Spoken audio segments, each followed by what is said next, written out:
परत आपल्याला हे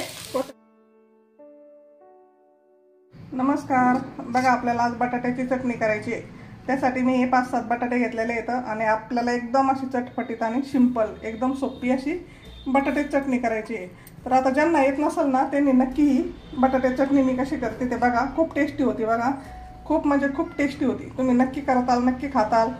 आता बघा याला आपल्याला वाफवून घ्यायचं आहे कुकरमध्ये। कुकरमध्ये जरी तुम्ही नाही टाकलं तरी पातेल्यामध्ये टाका आणि एक 20 मिनिटं याला वाफवून घ्यायचे पातेल्यामध्ये। कुकरमध्ये एकच शिट्टी देऊन घ्यायची बघा, एक शिट्टीमध्ये पूर्ण बटाटे वाफवून निघतात।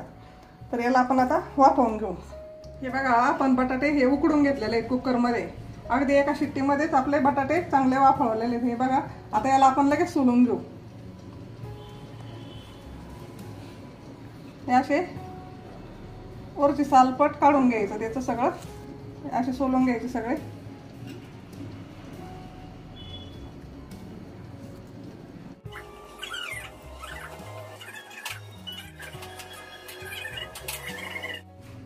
तर बघा आपण बटाटे सोलून घेतलेले आहेत। आता याच्या आपल्याला फोडी करायच्या।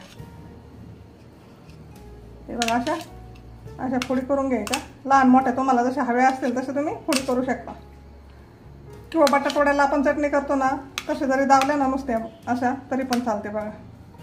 अशा आपण सर्व फोडी करून घेऊ। तर बघा आपण बटाटे सोलून घेतलेले आहेत आणि त्यासाठी इकडे आपण 2 कांदे कापून घेतलेले आहेत छोटे छोटे। लसूण चिपून घेतलेला आहे असा बारीक। हिरव्या मिरचीचे तुकडे घेतलेले आहेत। आता तुम्हाला जर तुकडे नसन करायचे तर तुम्ही लसूण आणि मीठ मिरची असं टेचून पण घेऊ शकता, ती पण चटणी छान होती। पण मी तुकडेच केलेले आहेत। आणि इकडे कढीपत्ता घेतलेला आहे, कढीपत्त्याचे मी असे बारीक बारीक तुकडे केलेले आहेत बघा असे। आणि आता आपण वरती तवा ठेवलाय, तवा ठेवलेला आहे। आता मी तव्यावर अगोदर भाकर टाकून घेतलेली आणि मी ह्याच तव्यावर आता चटणी करणार आहे बटाट्याची। तुम्हाला वाटलं असं तुम्ही कढईमध्ये पण चटणी करू शकता, पण लोखंडाच्या तव्यावर पण छान चटणी होती, त्याच्यामुळे मी तव्यावर करते। तर सर्वात अगोदर आपण तेल घालून घेऊ।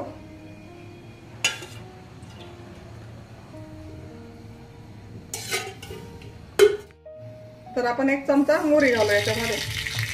तेल तापलंय आणि मोहरी तडतडली मस्त,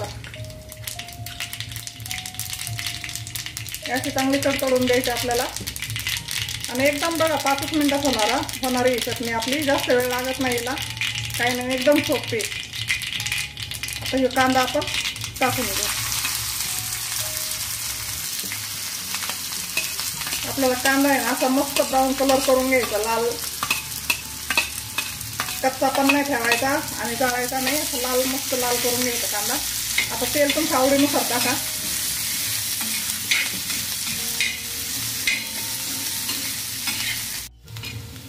हे बघा असं थोडंसं आपला कांदा लाल होत चाललेला आहे। आता याला आपल्याला 2 मिनिटं फक्त असं कांद्याला चांगलं लाल होऊन द्यायचं थोडंसं असं। आता याच्यामध्येच मी थोडीशी जागा करणार आहे मिरची टाकायला, हिरवी मिरची घालणार आहे याच्यामध्ये। अशी हिरवी मिरची टाकून द्यायची आपल्याला इथे।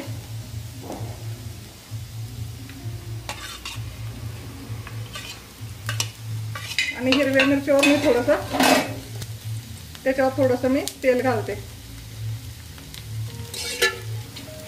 आता मिरचीला पण आपल्याला थोडंसं असं हलवायचं। हे पहा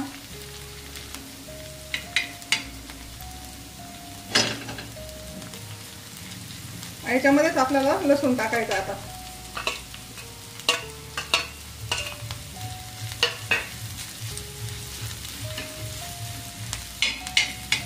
हे असं टाकलंय ना, आता कांदा मीठ मिरची आपल्याला एकत्र करून घ्यायचं आहे असं।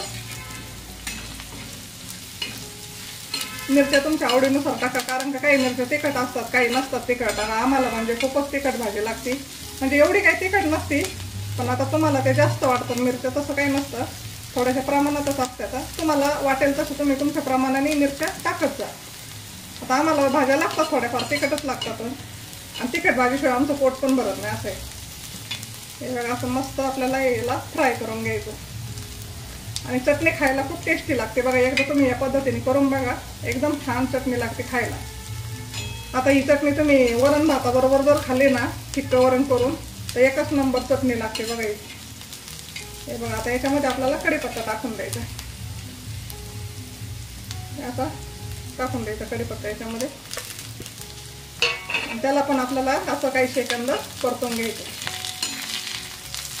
कढीपत्त्याचे मी असे तुकडे करून घेतलेले आहेत, म्हणजे जेवणाबरोबर तो पण खाल्ला जातो.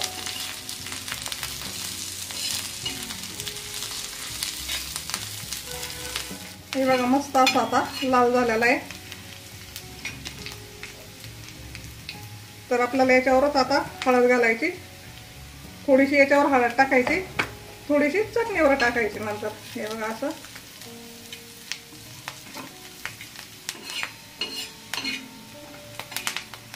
आणि आपण आता जे बटाट्याचा काप करून घेतलेला आहे तो याच्यावर टाकून देऊ आपण. हे असं. याच्यावर आपण थोडंसं मीठ घालूया. याच्यावर चवीनुसार आपल्याला मीठ घालायचं आहे. असं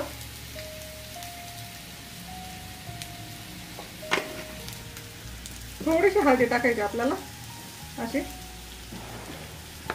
आणि मस्त असं हलवून घ्यायचं याला. हे बघा अशी छान हलवून घ्यायची, एकजीव करायची सगळं. गॅस बारीक ठेवायचा, अजिबात गॅस मोठा करायचा नाही आता आपल्याला, कारण की याला फक्त आता आपला सगळा मसाला आपण तळून घेतलेला आहे. याला फक्त असं एकजीव करायचं. आता तुम्हाला जर हे काप असे नसन करायचे ना, तुम्ही बटाटा अख्खा बटाटा असं जरी चेपवला ना, असं चेपवला ना तरी पण चालतं बघा. पण मी फोडी केलेलं आहे. तर असे मस्त आपण सगळे एकजीव करू. तुम्ही आता ही भाकरी, चपाती, वरण भातासोबत पण खाऊ शकता. खूप छान लागते बघा, आणि एकदम सोपी, 5च मिनिटात होणार आहे बघा चटणी.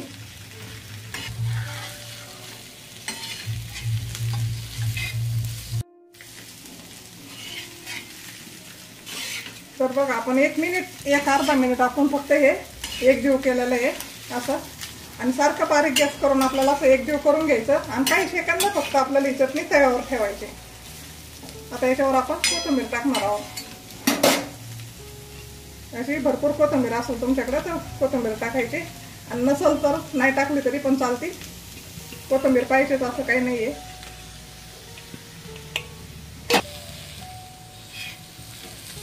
परत आपल्याला हे कोथिंबीर आणि टाकलेलं एकजीव करून घ्यायचं असं मस्त.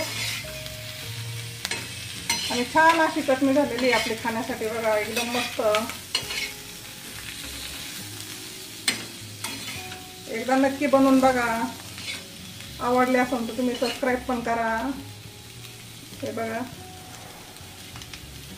एकदम छान अशी खमंग लागन. नक्की करून पहा आणि नक्की सांगा कशी झाली ते.